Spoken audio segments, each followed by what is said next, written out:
తెలుగునాటే కాదు యావత్ భారతదేశం కూడా ఒక మహానటుడిని కోల్పోయింది. మొన్న మధ్యనే ఆయనకి బర్త్డే విషెస్ తెలుపుతున్న పేజ్లో ఒక పోస్ట్ పెట్టాను. ఇంతలోనే 2 రోజులు దాటగానే నిజంగా చాలా బాధాకరంగా ఉంది. కాకపోతే ఆయనతో కలిసి నటించినందుకు నాకు చాలా ఆనందంగా ఉంటుంది.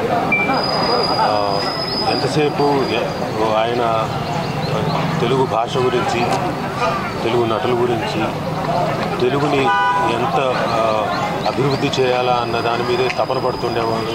అందరికీ చెప్తుండేవాడు. అందరిని పిలిచి ఆయన రా, ఇలా కాదు, మా అసోసియేషన్ ఎంకరేజ్ చేయండి, ఇక్కడ వాళ్ళకి పని కల్పించండి అని చెప్తుండేవాడు. ఆయన తాపత్రయమైన ఆయన అంత వయసులో కూడా ఇంకా నాకు నటించే ఓపిక ఉందిరా, నేను రెడీ టు యాక్ట్, పని కల్పించండి రా బాబు, పిలిపించు, ఎక్కడైనా వచ్చి చేస్తానని చెప్తుండేవాడు. ఆయన ఆత్మకు శాంతి చేకూరాలని కోరుకుంటూ అందరికీ నమస్కారం.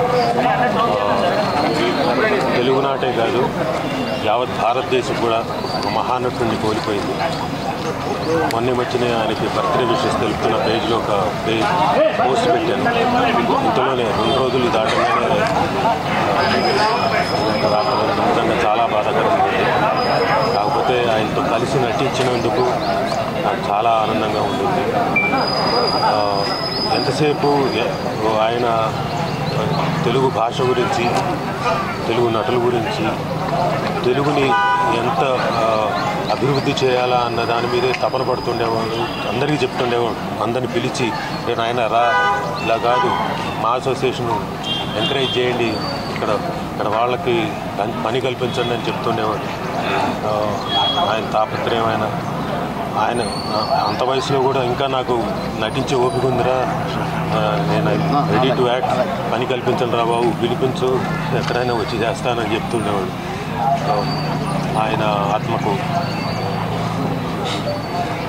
శాంతి చేకూరాలని కోరుకుంటూ